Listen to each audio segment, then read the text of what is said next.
From the heavens, do we have new champs? Yeah! If you come at the king, you best not miss.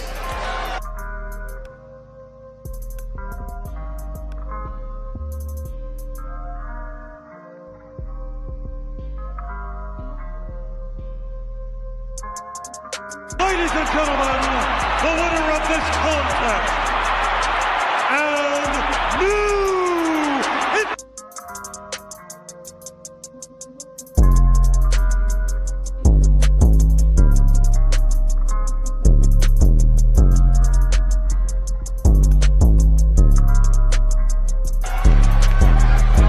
Acknowledge us.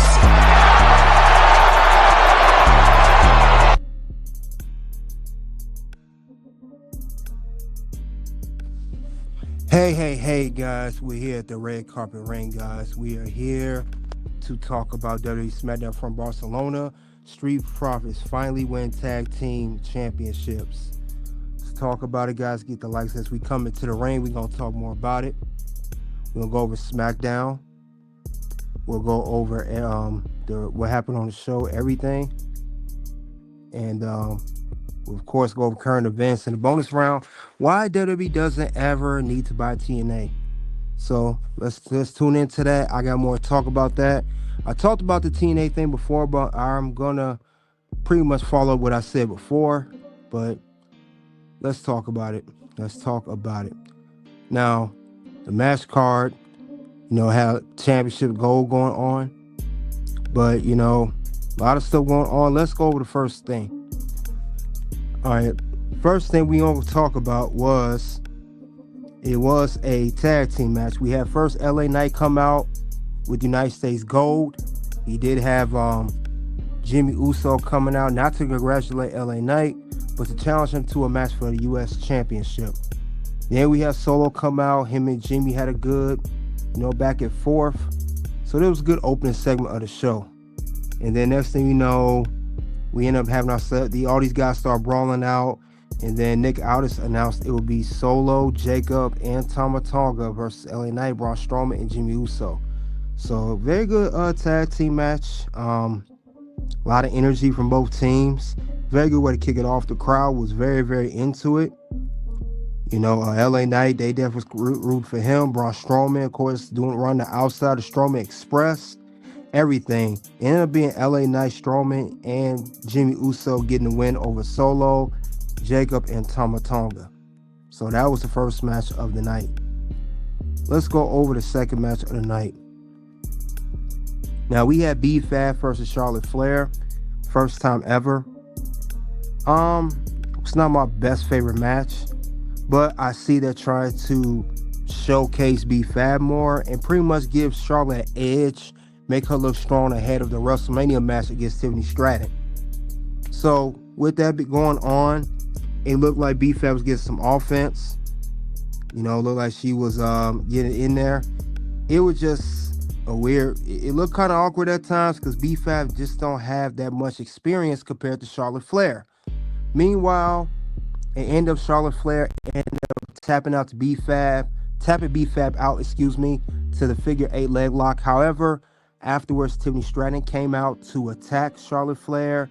They was going at it, back and forth and everything, and that was broken up by officials. And then right before the MizTV and Cody Rhodes segment came out, these two were still going at it. So it adds more flavor to the rivalry between Tiffany and Charlotte Flair ahead of WrestleMania match.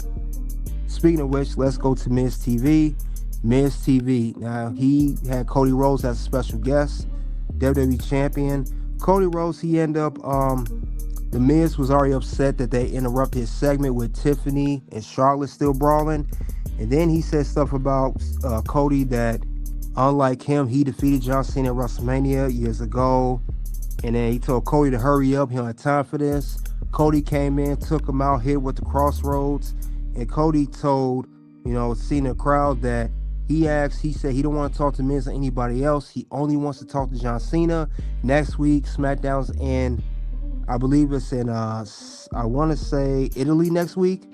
And he expects John Cena to be there. And that was it of that, as far as that goes. So let's go over a couple more segments. Now we also had Jade Cargill. Now Jade Cargill, she had a segment. This is actually the first time we heard her speak. And it's the first time she spoke since the whole thing went down with Naomi attacking her. I mean, having her, of course, admitting to attack Jade Cargill months ago. Jade Cargill attacking her, not once but twice. First Elimination Chamber where Jade returned. And then last week on SmackDown, and Jade said a lot of things run through her mind, saying Naomi just hurt physically, but mentally, she couldn't believe that happened. Then we get Liv come out. Liv Morgan talks about, her and Raquel were blamed for what happened, and Jade Cargill said I had a lot going on. And long story short, Jade challenged Liv to a match next week, and it's official. They will be going one-on-one next week. So this will be Jade's first singles match since she returned. But let's get on to the rest of the show, shall we? Now we had a match here. Match here was Shinsuke Nakamura versus Damian Priest. We know Damian Priest, he's looking for Drew McIntyre backstage, and Shinsuke was laughing at Damian. Damian challenged him for a match. So these two went one-on-one in the match. However, it looked like Nakamura had early control on, but Priest rebounded, and he put the power and everything to him. He has momentum going. We know that Damian Priest put Shinsuke through the announce table. Then he brought him back in the ring for a crossbody from the top rope. But as Damian was going to close in, Drew McIntyre interferes. He shows up.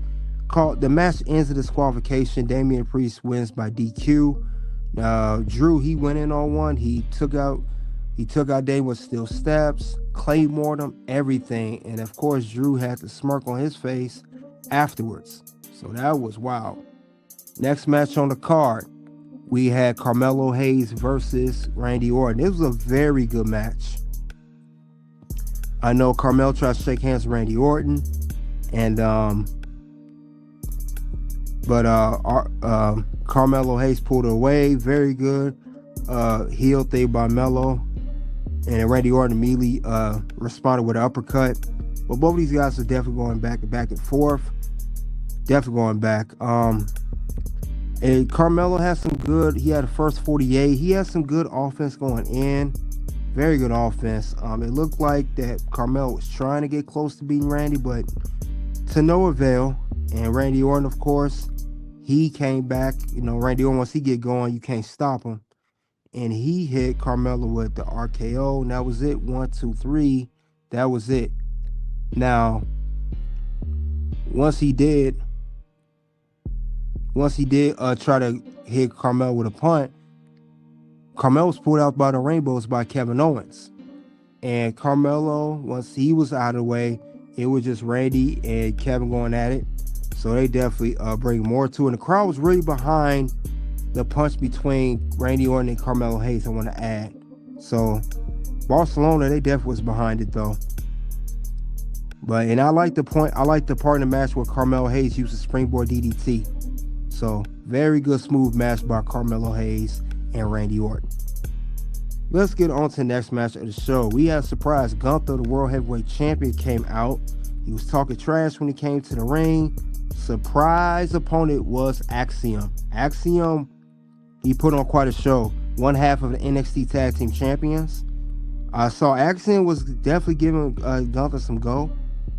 But at the end of the day, Gunther, he got him. And that was it. He in with the powerbomb. That was it. Now afterwards, Gunther, of course, when he wins, he cannot stop. Gunther has to put Axiom sleeper hold and everything, trying to make a statement. And afterwards, we saw Gunther speak to Jimmy Uso, saying, "You're the mature brother."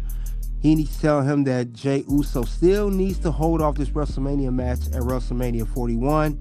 Even though we're less than about a month away from WrestleMania, Jimmy said, no, he's going to stand by his brother and everything. But very interesting. Now, we did get this vignette come up for, and this person there, rumors speculating that it could be Aleister Black. Could be, it's a possibility. We know he's set to return to WWE. and we know he is no longer with AEW.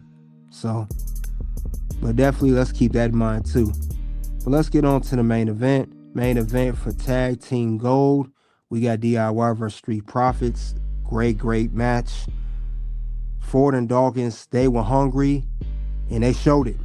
They used the size advantage. They had very good double team moves. They was giving it to DIY, but DIY would not go down easily. They would use their little sneaky anything heel thing they could to get over, and they still kept up the pace. But the crowd was really behind this match. I do like that. The only thing I'm confused about with this here, now the Profits, they've been listed as, they look like they were heels since they returned at Royal Rumble. 2 out of 3 falls match with DIY versus MCMG. But I know they was in Barcelona, but when they won that match, when Montez Ford hit that 5-star splash on Gargano to gain the victory, the crowd was behind them, and it didn't even seem like they were treated like heels. It sounded more like baby faces, if you guys remember. Montez Ford from the heavens. Do we have new champs? Yeah! So that was good. And yes, we got brand new tag team champions known as the Street Profits. I believe this is their 3rd time holding on to Tag Team Gold. They haven't had on to it for a good 4 years, but definitely well deserved. I'm glad that they won. But other than that, though, that closed out SmackDown. That was the end of that show for that one. But definitely a good way to close out. I like how these guys work together. We almost forget that we haven't seen them in Tag Team Gold in so long, but I'm glad that they have won it again. So congratulations to the Street Profits. They are your brand new WWE Tag Team Champions. So very good for that. I'm glad that they're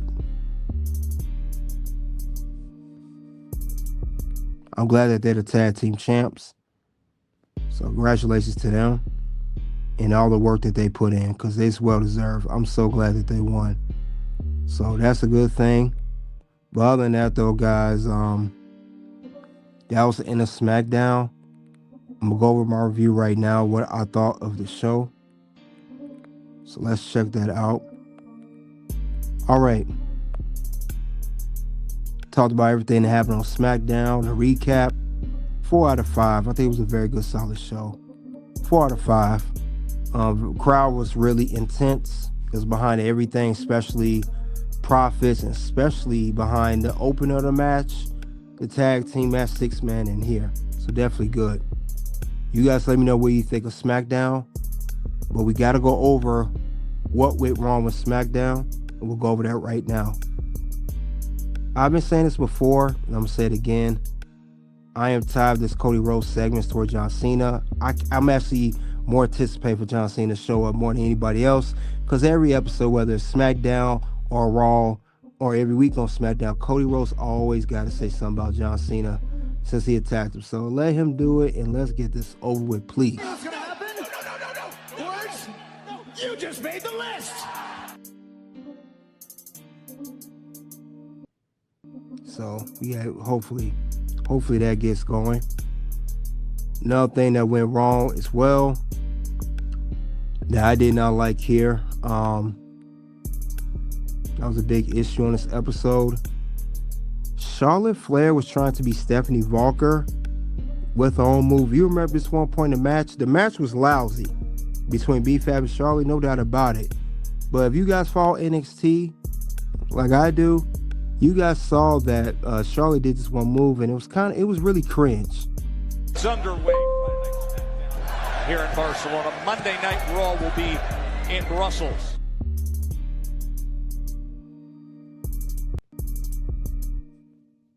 Too cringe for me. You know what's gonna happen? No. Words? No. You just made the list. Yeah, I did not like that. But those are 2 things I saw went wrong with SmackDown. Let's go to what went right with SmackDown. And let's state the obvious. Of course, we happy Street Profits It's the tag team champions. Hopefully they get a real decent run. You know, it's the first time they've been champions under Triple H's booking.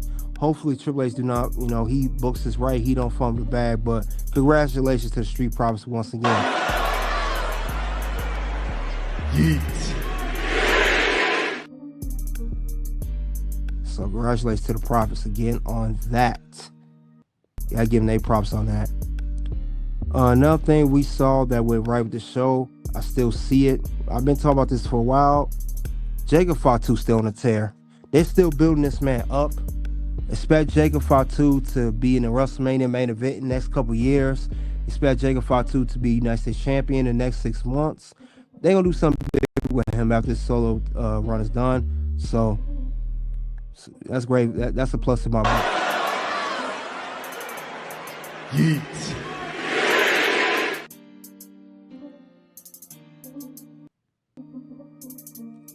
So that's another thing I liked. Let's go to the next thing on SmackDown that went right. Liv versus Jade next week seems interesting because it seemed like, you know, they really... I expect this match finish is Liv will beat Jade. It'll be disqualification. Naomi will interfere, and it'll be the first time she gets her hand on Jade since Jade attacked her twice now. But this will be good. It'll beef up the storyline between Jade and Naomi. So I'm a fan of that too. Yeet. So you guys let me know what you think of the whole Jade and Naomi. Because it's heating up. And we'll talk more about that too. All right, so that's good for that next week. All right, let's get on to next thing on the show. We're going to go to current news. Current news says that Lillian Garcia, this is her final time doing SmackDown as a full-time announcer. She actually announced this on her Instagram page. So let's talk more about that. She actually talked about this on her Instagram page.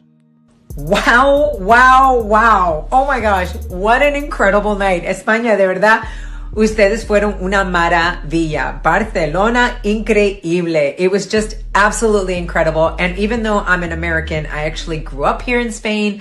So it was just so exciting to be back. But I have some news. This was actually my last SmackDown as the full-time announcer.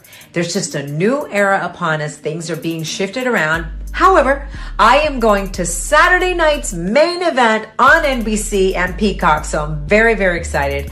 I'm going to be singing at certain special events, and also I am working with the WWE on some new projects. So I invite you to follow me and just keep along this journey. It's a brand new chapter, and we'll see what happens. But this is home for me. I'm not going anywhere. I absolutely love the WWE, and you guys have been so incredible ever since I came back. Can't thank you enough for the welcome. So let's see where this goes. But I will be heading to Germany this weekend. So I'm so excited. Germany, Alemania, we're coming for you. All right. Hope you make a lot of noise just like Spain did. We're so excited. All right. In the meantime, much peace, love, and passion to you. And you never know if I pop up on Raw or SmackDown whenever I'm needed once again. All right. So I love you guys and just have a good night. We'll see you next time. All right, that was Lillian Garcia. She go on her social media page to talk about it. But yeah, she's done with her run. But we'll see more what happens. At least she's still going to be around for that matter. So that's a good thing there.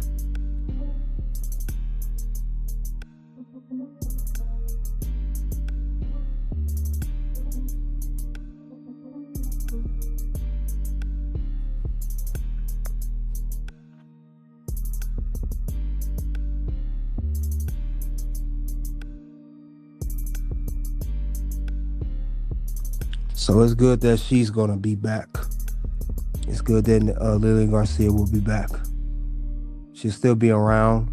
But let's talk more about news here. We got to talk about Rikishi. Rikishi actually went on social media. He talked about the whole thing between Jade and the whole social media back and forth. She actually talked about this on.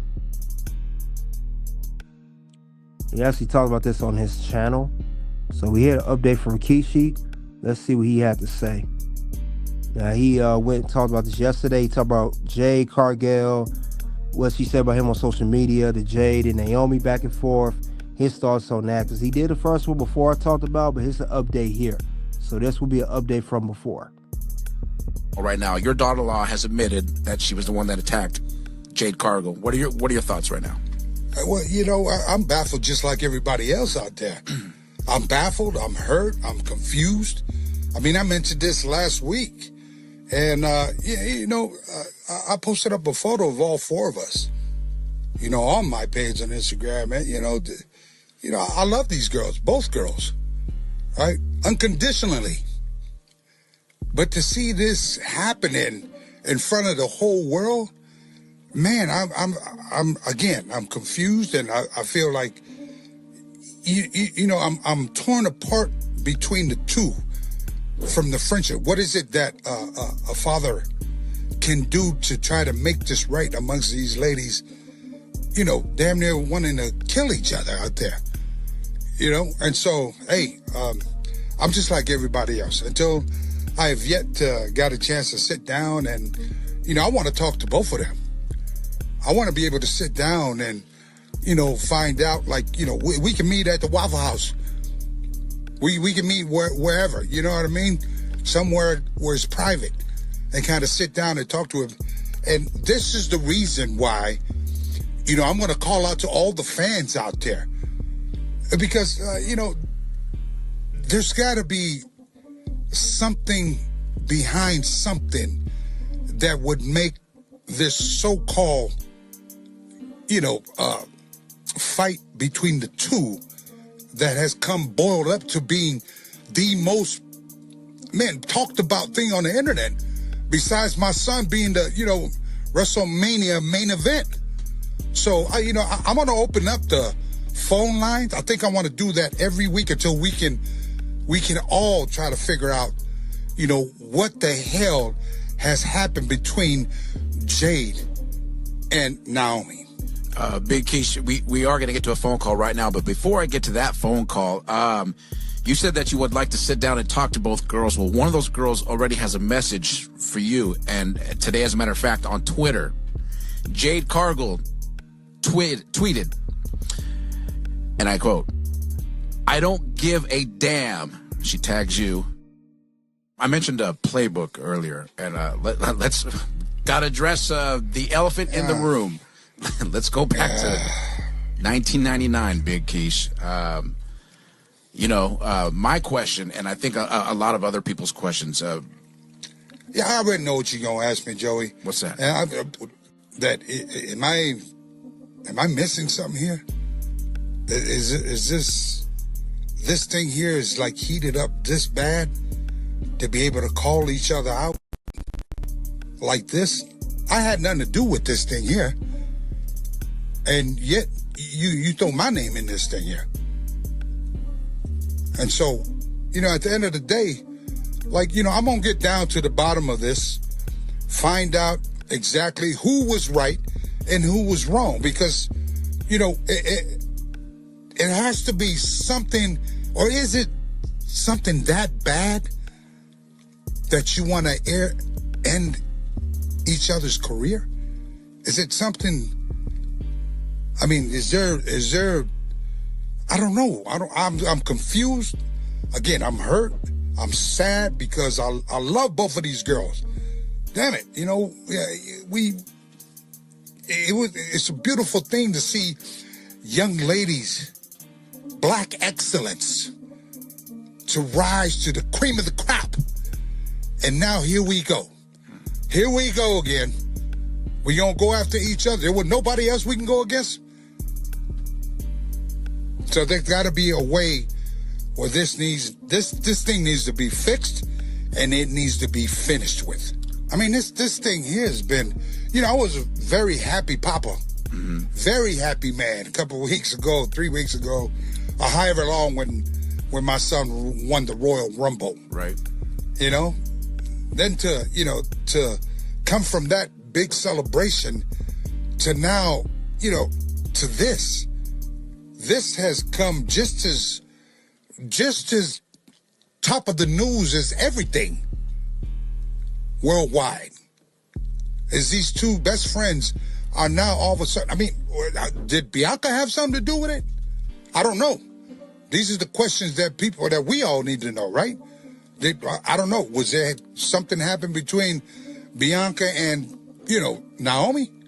Trent? Or is it something going on with Bianca and Jade against my daughter-in-law? I don't know. I mentioned a playbook earlier, and let's gotta address the elephant in the room. Let's go back to 1999, Big Keish. My question, and I think a lot of other people's questions. I already know what you're gonna ask me, Joey. What's that? I did it for The Rock. That same thing, and because I see all these memes people put up. They got my picture, now they got my daughter-in-law's picture next to mine. Like Papa, like daughter, like Papa, whatever the case may be. But you can't take what I've done from back in the day to, there's been a lot of progress amongst us people as minorities, as Samoans, as family. We in 2025. You got the best of the best of these three girls, Bianca, Jade, and Naomi. You got the best. And so there is no reason that I should be attached to, I can't help it. She's a part of my family. I'm happy of that. I embrace my daughter-in-law. But you can't throw what I've done there versus what she did. I don't even think she watched wrestling back in the day. So how could she? The only way she can kind of you guys measure that up is by you guys that have watched this, what I've done back in the day against Stone Cold and The Rock. Okay, if you think that's how you want to measure up my daughter-in-law's actions of what she did, no, she's a smart girl. They all three smart. Every single one of those crew that was smart. So I don't even think that, for 1 second, again, it breaks my heart to see people, like we're talking about black excellence, women that are just at the top of the game, and they have won the hearts of so many wrestling fans throughout the world, not just in this country, throughout the world. These girls are role models. And to see a lot of people just start spraying, fire on top of, gasoline on fire. All right, that was Rikishi speaking on the whole social media battle between Naomi, Jade, and Jade talking about Rikishi. But other than that, though, we're going to switch gears. We're going to talk about bonus round.